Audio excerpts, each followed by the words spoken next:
నమస్తే, welcome to Telugu రాజ్యం. నేను మీరామ్. మహానాడు సభలు కడపలో అట్టహాసంగా జరుగుతున్నాయి. అయితే ఈ సభలు నిర్వహించినప్పటి నుంచి ప్రజలలో కొన్ని డౌట్స్ ఉన్నాయి. అసలు ఈ సభలు ఎందుకు నిర్వహించారు?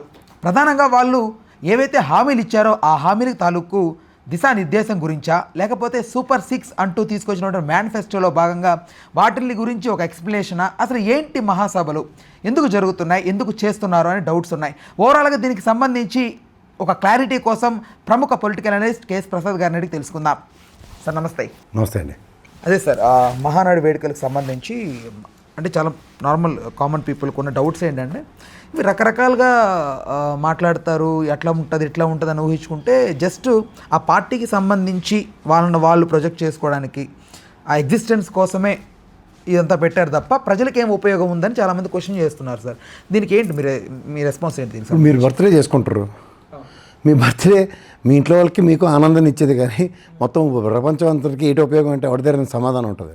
అది మహానుభావుడు రామారావు గారి జన్మదినాన్ని మహానాడు కింద పార్టీ ఆవిర్భావం దగ్గర నుంచి పార్టీ కార్యకర్తలకి వాళ్ళందరికీ ఆ రోజు ఒక పండగ వాతావరణంలో 4 బొప్పనాలు పెట్టుకుని శుభ్రంగా వాళ్ళ పార్టీ విధి విధానాలు నెక్స్ట్ ఇయర్ అంతా ఎలా నడవాలి అన్నది తీర్మానాల రూపంలోనూ ఈ విధంగా జరుగుతున్న ప్రక్రియ.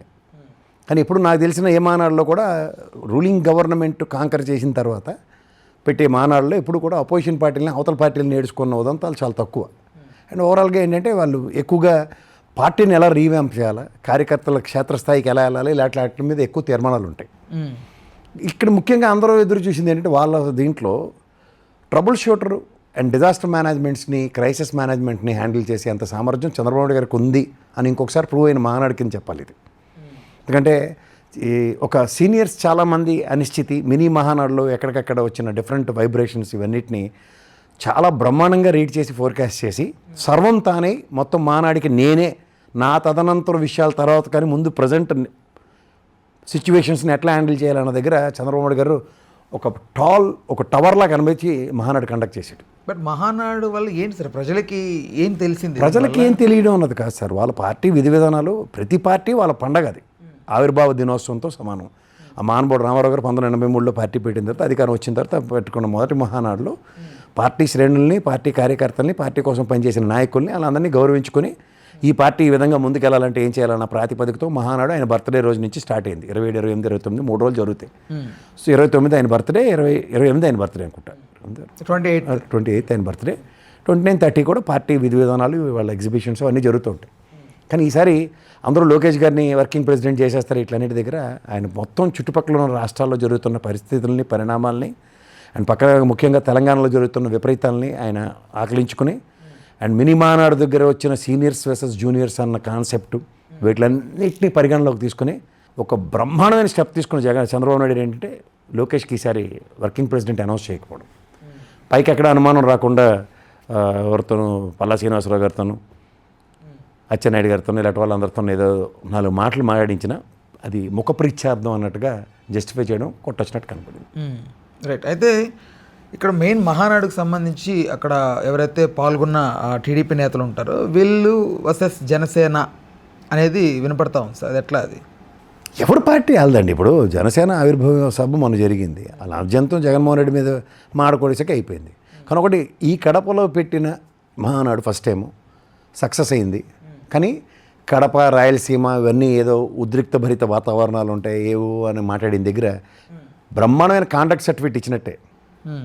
నీ ఇలాకాలో నేను వచ్చిన ఏమీ కాదు, ఎందుకంటే భారతదేశం ఎక్కడైనా నివసించే హక్కు, ఏదైనా సభలు సమావేశాలు పెట్టుకునే హక్కులు ఏవైతే రాజ్యాంగపరంగా ఉన్నాయో అది ఏం చేసినా ఎవరు ఏమీ చేయరన్నది ఇంకోసారి ప్రూవ్ అయింది. రైట్. ఇప్పుడు రాయలసీమ అనేది ప్రధానంగా వైసీపీ కంచుకోవటాన్ని మాట్లాడుతూ ఉంటారు సార్. బట్ ఇప్పుడు టీడీపీ ఇట్లా ఈ మహానాడు సభలు అక్కడ నిర్వహించడం, టీడీపీ ఆధిపత్యం వచ్చే అవకాశం ఉందా అక్కడ రాయలసీమ? నేను ఎప్పుడు చెప్తూ ఉంటాను సార్, తెలుగుదేశం పార్టీ కానీ మీరు ఇవాళ వైఎస్ఆర్సీపీని 2 కంపేర్ చేయండి.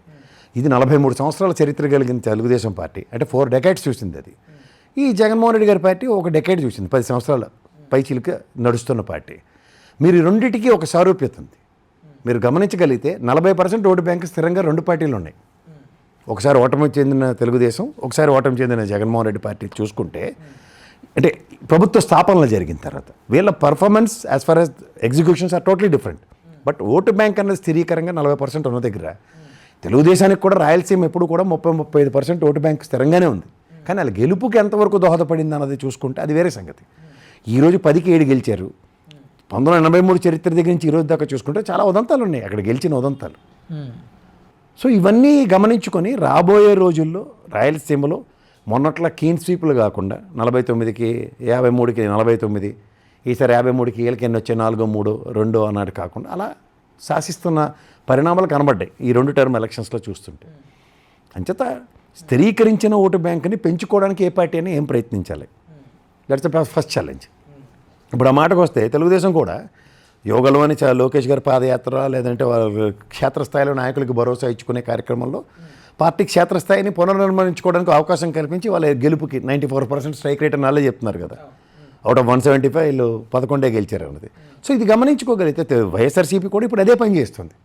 గతంలో జగన్మోహన్ రెడ్డి గారు కలవని విధానాన్ని ఆయన మొత్తం అంతటిని పరివర్తన చెంది ఆయన అగ్రిగేట్ 3-4 రోజులు మీటింగ్లు విత్ ఆల్ క్షేత్రస్థాయి లీడర్లతోనూ ఎమ్మెల్యేలతోనూ పార్టీ అనుబంధ విభాగాలతోనూ పార్టీ విభాగాలతోనూ అనుసంధానించుకుని ప్రతి నిమిషం కార్యాచరణలోనే ఉన్నాడు కదా అతను కూడా. సో ఇది నెక్స్ట్ ఎలక్షన్స్కి ఎట్లా లీడ్ అవుతుందో తర్వాత జరగబోయే పరిణామాలు శాసిస్తాయి. ప్రజెంట్ అయితే మాత్రం ప్రతి ఒక్క పార్టీ ఓటమి తదనంతర పరిణామాల్లో కార్యకర్తల్ని ఇప్పుడు కార్యకర్తలే దేవుళ్ళని మాట్లాడుతున్నారు. ఆ రోజు మొదటి ఎలక్షన్ ఓడిపోయినంటే జన్మభూమి కమిటీల వల్లనే ఓడిపోయామని చెప్పారు కదా. ఇప్పుడు దానికి ధీటుగా వేసారు వాలంటీర్ల వల్లనే ఓడిపోయిన పరిస్థితి ఇల్లు అట్రిబ్యూట్ అయింది కదా. రైట్. ఇప్పుడు వాళ్ళు వాలంటీర్ వ్యవస్థ టైంలో వాళ్ళు ఉన్నప్పుడు వాళ్ళు చెప్పింది హామీ ఏంటంటే వాళ్ళు 10,000 చేస్తామని, ఒక అతనైతే లైట్ ఏకంగా స్వీట్ బాక్స్ తీసుకొచ్చి ఇస్తానని ఇలా కొన్ని మాటలు మాట్లాడారు. బట్ ఇప్పుడు వాలంటీర్లు అందరి పరిస్థితి ఎలా ఉంటుంది ఏంటి అసలు? అయిపోయిందండి. ఇప్పుడు దగ్గర 3 లక్షల ఉద్యోగాలు ఇండైరెక్ట్గా ఎక్స్చెక్కర్ నుంచి డబ్బులు ఇచ్చే ఉద్యోగాలు పోయినట్టే లెక్క. హానరోరియం రూపంలో వాళ్ళకి 5,000 ఇచ్చేది 2 లక్షల పైచిలుక వాళ్ళు ఉన్నారు. ఇప్పుడు అలాగే లిక్కర్ షాపుల్లో పనిచేసే వాళ్ళు ఉన్నారు. అలా మీరు ఎంతమందిని ఉద్యోగాలు పోయాయి చూడండి. ఉద్యోగాలు అంటే ఏదో వాళ్ళకి ఉపాధి కదా. సో ఇంత వ్యాక్యూమ్ని మళ్ళీ రీవ్యాంప్ చేసి రీఫిల్ చేయాలంటే ఎంత కష్టం. ఒక సిస్టంలో ఒక 5 సంవత్సరాలు ఒక ఎంత కాదన్నా ఒక సిస్టంలో వాడికి మీకు ఎంత చెట్టుకి అంత గాలి అన్న సామెత ఉంటుంది కదా. మీకు జీతం 50,000 అంటే 50,000 తగ్గట్టు ఉంటుంది. 25,000 వచ్చినప్పుడు కూడా ఏం చేయాలో తెలుసు, 10,000 వస్తే ఎలా జీవించాలో కూడా ప్రతి ఒక్కరి దగ్గర డిజైన్డ్ ప్రోగ్రామ్ ఉంటుంది. అది ఉండకుండా ఏమి ఉండదు కదా. సో అట్లా ఎవరు డిజైన్ చేసుకున్న దాంట్లో ఆ మూమెంటం పోయిందనుకోండి ఏం చేస్తారు. ఒక 5,000 రూపాయలు వాడికి ఆసరాగా ఏదో పనికి ఉండేవి వాలంటీర్కి. అది లేనప్పుడు వాడు వృత్తి ఏదో వాడు చూసుకోవాలి కదా. ఇప్పుడు కొత్త తిప్పలే కదా. చాలా కొత్త తిప్పలు కొత్త ప్రభుత్వం వల్ల వచ్చింది అన్నది ప్రజల్లో ఎలా నెగిటివ్ క్యారీ అవుతుందో చూద్దాం. రెండోది మీరు చెప్పినట్టు 10,000 ఇస్తాం 5,000 ఇస్తాం అంటే చూడండి 1000 అబద్ధాలు ఆడో పెళ్లి చేయమన్నట్టు వీళ్ళు ప్రభుత్వ స్థాపన కోసం నోటుకు వచ్చిన మాటలన్నీ చెప్పారు. వాస్తవికత దగ్గరికి వచ్చేసరికల్లా ఏం జరుగుతుందో ప్రజలు గమనిస్తున్నారు. ఇప్పుడు రేషన్ వెహికల్స్ కూడా ఆపేసి వాళ్ళ మీద కూడా ఎంత ప్రభావం ఉంది. రాష్ట్ర వ్యాప్తంగా కొన్ని సర్వీసెస్ ఎట్లా ఉన్నాయో చూడండి. రేషన్ మనం ఇంటికి తీసుకొచ్చి ఇచ్చిన ఉదంతం. గతంలో మన చిన్నప్పుడు జుట్లు బీక్కుని సంచులు పెట్టుకుని లైన్లో నిలబడి ఇన్ని తెప్పలు పడి వాళ్ళం. ఆ 2 రోజుల్లో బోర్డు తిప్పించి లేదని. అక్కడికి వస్తే మరి అదే రేషన్ వెహికల్సే కదండి. మన కృష్ణానదికి వరదలు వచ్చి బుడమేరు వాగు ఇది వచ్చినప్పుడు వాళ్ళే కదా ఉపయోగపడ్డారు ఫుడ్ సప్లైకి అన్నిటికీ. సో ఇట్లాంటివన్నీ మనం గమనిస్తున్నప్పుడు సమాజంలో ఒక ప్రభుత్వం తీసుకుని కొన్ని నిర్ణయాలు శిరోధార్యవా కాదా, నాకు నచ్చలేదు కాబట్టి నా కొత్త విధానం నా కొత్త పద్ధతి. వాట్సాప్ గవర్నెన్స్ గురించి చెప్తున్నారు. వాట్సాప్ గవర్నెన్స్కి services are been providing in respect to సచివాలయమ్స్ కదా. సచివాలయం కూడా వాట్సాప్ నెంబర్ ఉంది. ఆ వాట్సాప్ నెంబర్ త్రూగా నీకు సర్వీసెస్ ఎట్లా ఉన్నాయి, ఏ స్టేజ్లో ఉన్నాయో నీకు ఇన్ఫర్మేషన్ ఉంది. దీన్ని వాట్సాప్ చేస్తే ఇప్పుడు కొత్తగా అన్ని దాంట్లోకి తీసుకొస్తూ ఉంటే ఏం చేయాలి. ఇప్పుడు రెవెన్యూ వ్యవస్థలో ఆల్రెడీ వాళ్ళు లంచగొండి వ్యవస్థ. ఎంత ప్రాణాలు తినేస్తున్నారు ప్రజలు, ఎంత ఇబ్బంది పడుతున్నారు. మొన్న ఒక డెత్ సర్టిఫికేట్కి ఎక్కడి నుంచి ఎక్కడ డిమాండ్ చేసి లాస్ట్కి 90,000 తీసుకుంటాను కదా ఏసీబీ వాళ్ళకి దొరికారు, యాంటీ కరప్షన్ వాళ్ళకి. సో ఇలాంటి ఉధృతమైన పరిస్థితులు రాష్ట్ర వ్యాప్తంగా ఉన్నాయి. ఇవన్నీ చర్చనీయాంశాలు అవుతున్నాయి ప్రజల్లో. అంచేత ప్రజాస్వామ్యంలో ప్రజలు ఇచ్చిన తీర్పుకి శిరోధార్యంగా ప్రజా మన్ననలు పొందే ప్రభుత్వాలు కంటిన్యూ అయితే బాగుంటాయి. మహానాళ్ళు ఇవన్నీ ఎక్స్పెక్ట్ చేయడం నేనైతే ఒప్పుకోను. ఎందుకంటే అది వాళ్ళ పార్టీ ఆవిర్భావ దినోత్సవం. వాళ్ళ పార్టీ విధి విధానాల్లో వాళ్ళ కార్యకర్తలను ఎలా పరిరక్షించుకోవాలో వాళ్ళని పునరుత్తేజం చేసుకోవడానికి వాళ్ళు చేసుకునే ఒక కార్యక్రమం అది. దాంట్లో మనకేదో ప్రభుత్వానికి ఉద్ధరిస్తారంటే ఈరోజు ప్రభుత్వ వ్యవస్థలో ఉన్న వాళ్ళందరినీ తీసుకెళ్ళి అక్కడ భోజనాలు పెట్టి మరి వీఆర్ఓలు వీడియోలు అలాగే కదా బుర్రలు పగిలిపోయి బ్యానర్లు కట్అవుట్లు పడిపోతేనే అదే రిమ్స్ హాస్పిటల్లో జాయిన్ చేసిన ఉదంతాలు చూసాం. సో ఇవన్నీ చూస్తుంటే ఏమవుతున్నాయి, ఒక పార్టీ యొక్క ఆవిర్భావ సభకి అధికార గణాన్ని కూడా ఎంత చక్కగా యూజ్ చేసుకున్నారో ఒక పార్టీ అధికారంలో ఉన్నప్పుడు ఎలాంటి అడ్వాంటేజెస్ ఉంటాయో చూసుకోమండి ప్రజలు.